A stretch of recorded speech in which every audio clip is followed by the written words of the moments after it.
नमस्कार दोस्तों, देसी सीएनएन के इस वीडियो चैनल में आपका हार्दिक स्वागत है।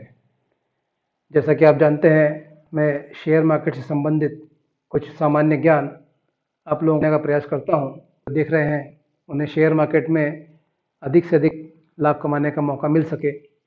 मेरे अधिकांश दर्शक, जैसा कि आप जानते हैं, तो निवेश करना तो चाहते हैं लेकिन शेयर मार्केट से घबराते भी हैं। तो इस वीडियो में मैं उन सबको ये बताना चाहूँगा कि किस प्रकार से ऐसा निवेश किया जाए कि उन्हें घाटा नहीं के बराबर ही हो और फ़ायदा अधिकतम हो। जैसा कि आप जानते हैं, शेयर मार्केट के जो महान दिग्गज हैं वॉरेन बफेट, उन्होंने एक बार कहा है कि व्यक्ति को सारे अंडे एक ही थैली में नहीं रखना चाहिए। उनके कहने का ये मतलब था कि व्यक्ति जब कोई अपना निवेश करता है तो उसे सारे के सारे पैसा एक ही जगह पर नहीं लगाना चाहिए। उसे थोड़ा पैसा शेयर मार्केट में लगाना चाहिए, थोड़ा म्यूचुअल फंड में भी लगाना चाहिए, थोड़ा सोने में भी लगाना चाहिए, और यदि बचता हो तो बैंकों की एफडी और पोस्ट ऑफिस में भी लगाना चाहिए। वो वहाँ रिटर्न कम मिलता है, लेकिन व्यक्ति को अपने जो डाइवर्सिफाई करके रखना चाहिए इन्वेस्टमेंट, ताकि व्यक्ति को एकदम अचानक कहीं से घाटा ना हो सके। आज का जो वीडियो मैं आपको बताने जा रहा हूँ वो 1 लाख रुपए कैसे इन्वेस्ट किए जाए इसके ऊपर आधारित होगा।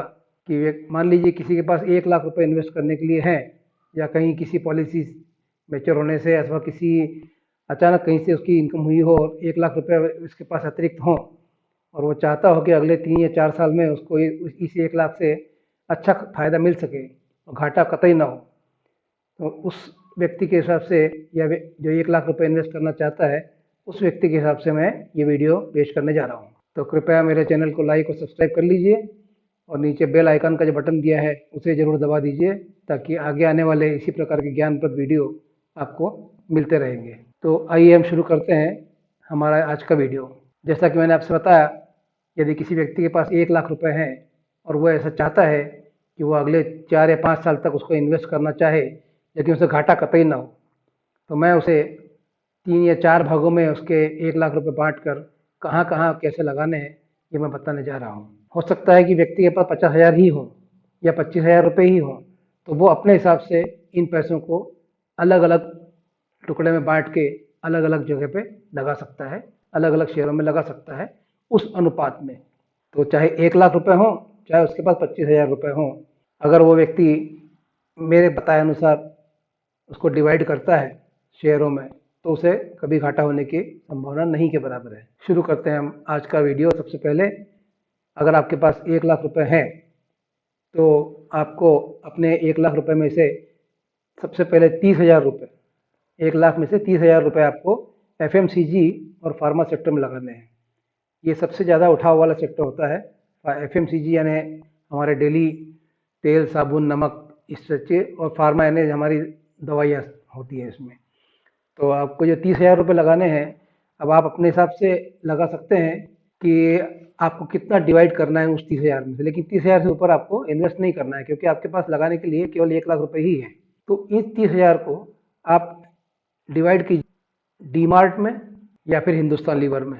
ये दोनों हो गए एफएमसीजी का टॉप बॉसेस। इसी प्रकार आपको कुछ पैसा लगाना है, या तो डॉक्टर रेड्डीज में लगा दीजिए या सिप्ला में लगा दीजिए। तो ये 30,000 को आप 3 भागों में बांट सकते हैं, 10,000 10,000 हिंदुस्तान लीवर में, 10,000 सिप्ला में, और 10,000 डाबर में या फिर डॉक्टर रेड्डीज में।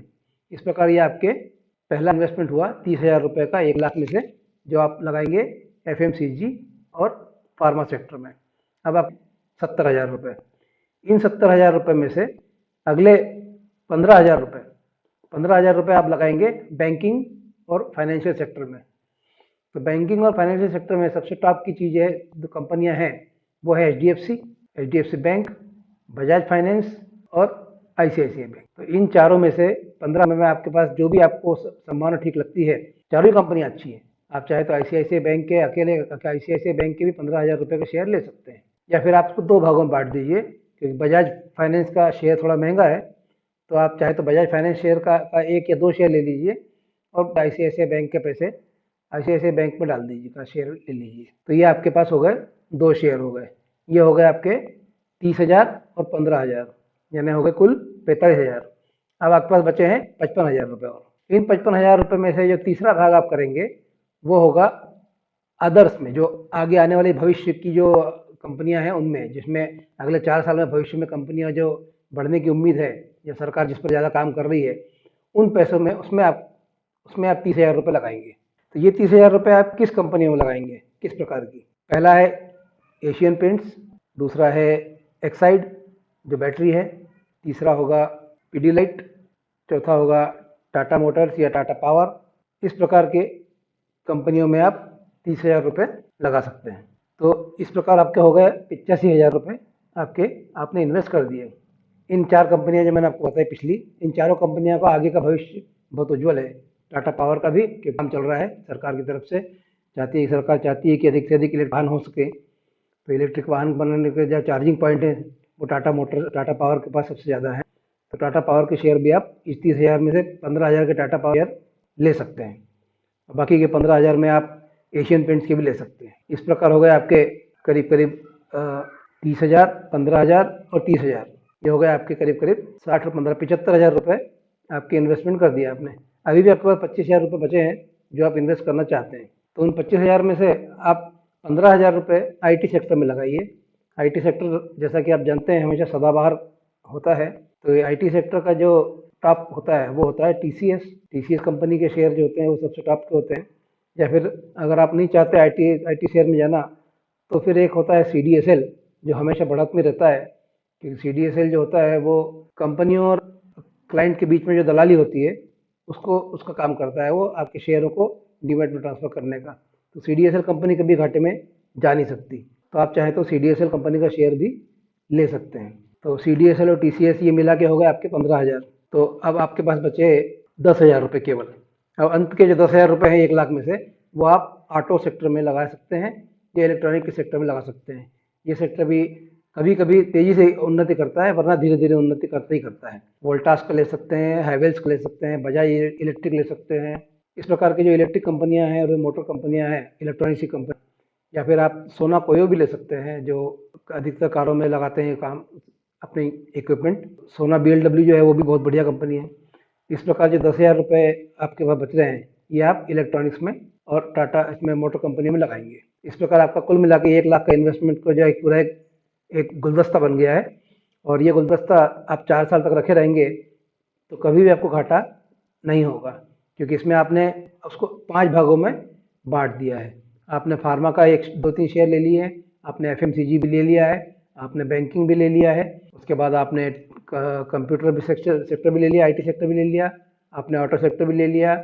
उसके अलावा आगे भविष्य में बढ़ने वाली कंपनियों के शेयर भी खरीद लिए हैं। भले आपके पास 2-2, 5-5 शेयर ही आएंगे, क्योंकि 1 लाख रुपए कोई बहुत बड़ी रकम नहीं होती है।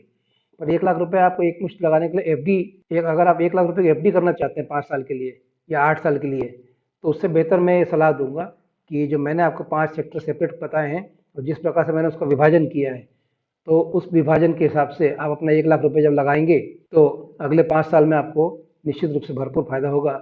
इसमें कभी घाटा होने की संभावना नहीं है, क्योंकि इसको डिस्ट्रीब्यूट इस हिसाब से किया गया है कि अगर मान लीजिए 2 कंपनियां घाटे में भी होंगी तो 3 कंपनियां फायदे में जाएंगी, और वो 3 कंपनियां आपको इतना कमा के देंगी कि पिछली 2 कंपनियों का जो घाटा हुआ है वो भर के भी आपको फायदा ही होगा।